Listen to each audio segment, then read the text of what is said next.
Selamat sejahtera kepada Dr. Fariha. Nama saya Liang Lei dan nombor bateri adalah 292285. Tajuk yang saya pilih adalah tipologi dasar awam, iaitu dasar agihan semula.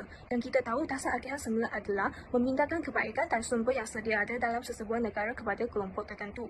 Ia boleh memberi peluang kepada golongan tertentu, iaitu golongan bawahan, mendapatkan segala kebaikan. Sebagai contoh, kerajaan telah menaikkan cukai kepada kelompok tertentu, iaitu kelompok yang berpendapatan tinggi untuk agihan semula kepada golongan bawahan. Sebagai contoh dasar yang dibuat oleh kerajaan adalah Bantuan Rakyat 1 Malaysia. Bantuan Rakyat 1 Malaysia adalah dasar yang menjaga kesaksamaan atau mengagihkan manfaat daripada kelompok tertentu kepada kelompok yang disasarkan. Kebaikan dasar agihan semula adalah pengurangan kebebanan golongan miskin, iaitu kerajaan menyediakan bantuan kewangan atau subsidi kepada petani seperti memberikan bantuan dalam bentuk subsidi benih, baja, jentera dan lain-lain untuk mengurangkan kebebanan mereka. Kerajaan juga menyediakan kebajikan dari bidang pendidikan, kesihatan dan kebajikan sosial kepada golongan yang memerlukan, terutama masyarakat di luar bandar. Kebaikan yang kedua adalah menjaga keadilan sosial. Hal ini dikatakan demikian kerana kerajaan akan mengenakan cukai langsung atau cukai secara tidak langsung kepada individu atau syarikat yang berpendapatan tinggi supaya pendapatan lebih keseimbangan untuk semua lapisan masyarakat. Tiada masyarakat yang mendapatkan gaji yang terlalu tinggi atau terlalu rendah. Ia juga untuk membaiki taraf hidup mereka.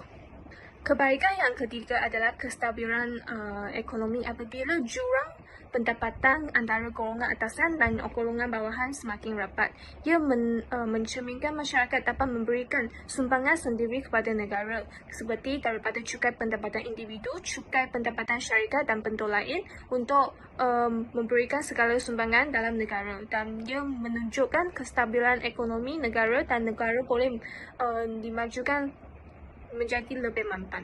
Kebaikan yang seterusnya adalah menjaga perpaduan dan keharmonian antara masyarakat. Hal ini dikatakan demikian kerana melalui pengurangan jurang antara golongan atasan dan golongan bawahan, ia akan mencerminkan kesaksamaan antara satu sama lain.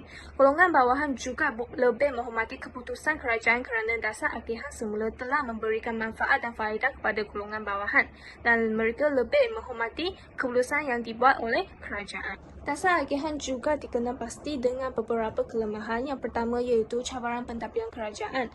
Dasar agihan semula digubah mestilah melalui proses pembentangan, seterusnya diluluskan di Dewan Rakyat dan dibawa kepada Dewan Negara untuk diterima, dan Parlimen, badan tertinggi, menilai kuasa untuk melaksanakan dasar. Ia akan mengambil masa yang lama untuk proses dasar tersebut. Seterusnya adalah potensi rasuah. Hal ini dikatakan demikian kerana sikap kaki tangan awam dan integriti kaki tangan awam tidak boleh dikawal, dan mereka akan menyalahkan gunakan kuasa untuk menjalankan rasuah apabila dasar tersebut melibatkan bantuan secara tunai atau bukan tunai. Seperti isu yang dibangkitkan adalah dasar agihan semula Bantuan Rakyat 1 Malaysia yang dijalankan oleh Kerajaan Barisan Nasional hendak diberhentikan sebab ia terdapat unsur rasuah untuk mendapatkan sokongan rakyat.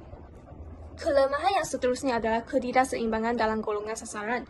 Hal ini dikatakan demikian kerana berlaku isu yang tidak kesemua golongan sasaran menerima faedah tersebut. Berkemungkinan atau terdapat isu yang terbukti mempunyai rakyat yang terpinggir dan perlu membuat rakyat untuk mendapat bantuan, serta ia mengambil masa yang akan lama untuk membuat rakyat dan mendapat kelulusan. Terdapat beberapa cadangan penambahbaikan dasar agihan semula. Yang pertama iaitu meningkatkan sistem pentadbiran. Hal ini dikatakan demikian kerana kerajaan boleh mengurangkan kerana birokrasi dan proses yang rumit untuk melaksanakan dasar. Kerajaan juga boleh membina satu sistem yang cekap dan berteknologi untuk menganalisis tuntutan rakyat seperti tinjauan secara atas talian untuk mengetahui tuntutan rakyat dengan lebih tepat. Yang seterusnya adalah mengetatkan penguasaan undang-undang untuk kaki tangan awam yang menjalankan rasuah seperti memberatkan hukuman dan denda, serta menghapuskan jawatan kaki tangan awam tersebut supaya mereka tidak memegang sebarang jawatan dalam kerajaan pada masa yang akan datang. Seterusnya adalah membinakan sistem yang menapis maklumat pemohon supaya maklumat adalah sah dan pemohon adalah layak untuk menerima bantuan. Kerajaan boleh menggunakan sistem untuk menapis maklumat, boleh memastikan kehadiran dan sama rata antara satu sama lain. Apabila menggunakan sistem yang berteknologi, semua maklumat akan dinilai dengan lebih terperinci dan disemak dengan lebih terperinci. Dan semua orang yang memerlukan bantuan akan mendapatkan peluang yang sama. Secara kesimpulannya, dasar hak agihan semula adalah penyelesai kepada masalah dan setiap dasar mestilah memanfaatkan rakyat. Kejayaan dasar bergantung kepada pelaksana. Cara pelaksana menjalankan dasar adalah komponen yang sangat utama dan sangat penting dalam menjayakan sesebuah. Dan itu sahaja daripada saya. Sekian, terima kasih.